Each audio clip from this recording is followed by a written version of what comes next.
আপনারা জানেন উত্তরা 12 নম্বর সেক্টরের লাভলিন রেস্টুরেন্ট বাংলা রেস্টুরেন্টের যে বিল্ডিং 6 তলা বিল্ডিংয়ে আমরা 10টা 38 মিনিটে সংবাদ পাই আগুনের এবং আমাদের একে একে 12টি ইউনিট এখানে এসে আগুন নিয়ন্ত্রণ করতে সমর্থ হই। আমরা 1402 ঘটিকায় আমরা এখন পর্যন্ত যেই 7 জনকে উদ্ধার করেছি তার মধ্যে 6 জন মহিলা এবং তার মধ্যে একজন অন্তঃসত্ত্বা মহিলাও রয়েছেন এবং একজন পুরুষ রয়েছেন।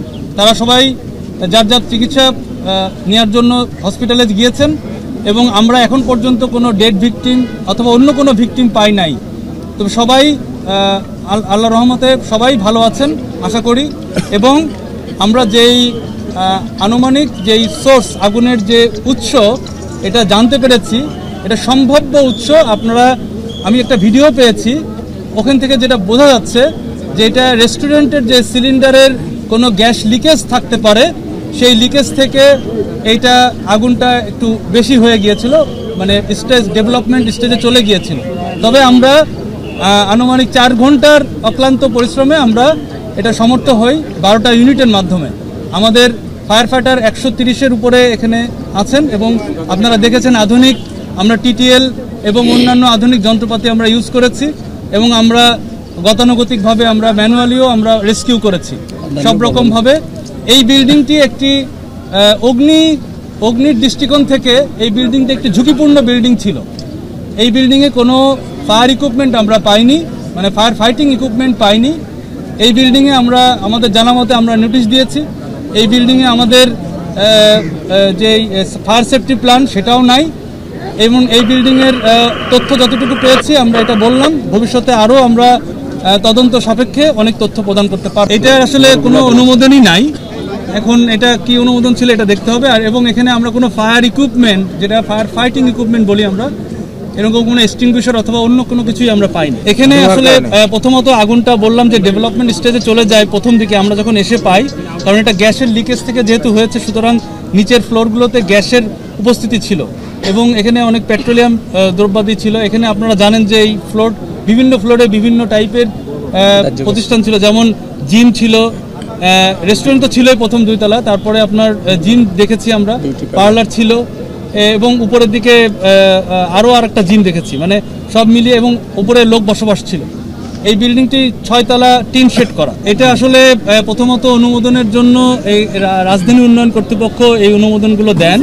এটা প্রথম তারা তাদের প্ল্যান মোতাবেক, তারপরে আমরা যে আইন অনুযায়ী অগ্নি প্রতিরোধ নির্বাপন আইন অনুযায়ী ওনারা আবেদন করেন আমাদের কাছে, যদি রাজুকের প্ল্যান পাস, মানে আগে রাজুকের থেকে প্ল্যানটা নিতে হয়, তারপরে আমাদের যে ফায়ার সেফটি প্ল্যান সেটা নিতে হয়। এটা নিয়ম এবং এটা ধাপে ধাপে কার্যকরিতার সনদপত্র যদি কার্যকর করা হয় তারপরে সনদপত্র নেওয়ার কথা। এটাই হচ্ছে সিস্টেম।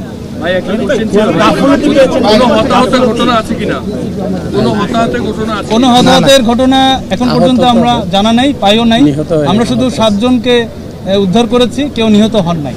ক্ষতির পরিমাণ কি হতে পারে এরকম কোনো ধারণা? এটা আসলে তদন্ত সাপেক্ষ। গাফলতি দেখছেন কিনা কারো কোনো? গাফিলতি বলতে আমি বলেছি যে এটা অগ্নির দৃষ্টিকোণ থেকে এটা একটি ঝুঁকিপূর্ণ বিল্ডিং, অগ্নিকাণ্ডের দৃষ্টিকোণ থেকে এটা আমরা বলতে পারি। এবং এটা একটা মাত্র সিঁড়ি ছিল, এসকেপ রুট সেভাবে ছিল না। আপনারা দেখেছেন যে বিল্ডিং থেকে বিল্ডিং কিভাবে আমাদের 3 পার্ট ল্যাডার দিয়ে পার করেছি আমরা, এবং আরেকটা জায়গায় দরজার যে ওটা কাঠ ভেঙে একটার সাথে আরেকটা জোড়া দিয়ে আমরা পার করেছি। এইভাবে আসলে আমরা করতে পেরেছি, কারণ আপনারা দেখেছেন যে টিটিএল আমরা সেট করতে পারছিলাম না, পিছনে আমরা চেষ্টা করেছি, সেট করতে পারি নাই কারণ বৈদ্যুতিক তার উপস্থিতি ছিল, এই পাশেও ছিল, কিন্তু এটা আমরা দূর থেকে আমাদের টেকনিক্যাল যারা আছেন তারা বিভিন্নভাবে চেষ্টা করেছেন, আপনারা দেখেছেন।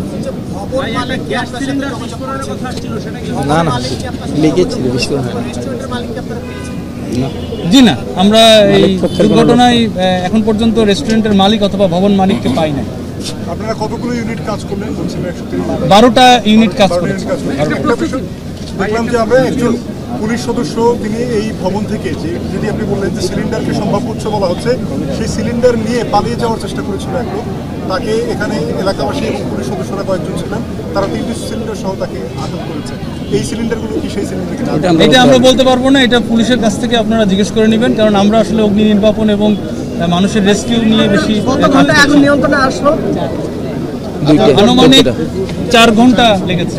আমি বলেছি যে আমরা একটা ভিডিও দেখতে পেলাম এবং এটা আমরা আমাদের গাড়িও যখন এসেছে ফার্স্টে ওই ভিডিওর সাথে মিলে যায়, এবং আমরা সম্ভাব্য ধারণা বলেছি আরও আমাদেরকে তদন্ত করে দেখতে হবে, তারপরে আমরা বলতে পারবো অ্যাকচুয়ালি কি ঘটেছে।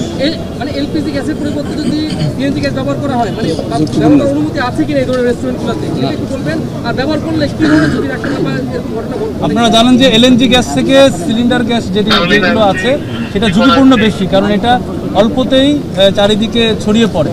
এবং আমি বলেছি যে আমাদের আমরা এসে দেখেছি আগুনটা নিচের তালা এবং দোতলা পর্যন্ত আপনার আগুনটা ছড়িয়ে গিয়েছে। সুতরাং এই জন্য আমাদের একটু বেগ পেতে হয়েছে আগুনটা কন্ট্রোলে আনতে। স্থানীয় যিনি বলেছেন তার কাছে জিজ্ঞেস করতে পারেন। আমাদের কাছে এরকম কোনো তথ্য নেই, এবং আমরা যে সার্চ অপারেশন চালিয়েছি, সার্চিং অপারেশনে আমাদের কোনো রকম ডেড ভিকটিম আমরা পাই। আমি ভবন মালিককে অবশ্যই খুঁজেছি, এখন পর্যন্ত পাই নাই। আর এখানে আমাদের যে পরিদর্শক যারা থাকেন তাদের কার্যক্রমই হচ্ছে আপনার নোটিশ প্রদান করা, তাদেরকে বিভিন্ন বিষয়ে বোঝানো, অগ্নির দৃষ্টিকোণ থেকে, অগ্নি নিরাপত্তার দৃষ্টিকোণ থেকে তাদেরকে বোঝানো, এটাই তাদের দায়িত্ব, এবং তারা সেই দায়িত্ব পালন করেছে। এবং আমরা তদন্ত সাপেক্ষে বাদবাকি তথ্যগুলো প্রদান করতে পারব।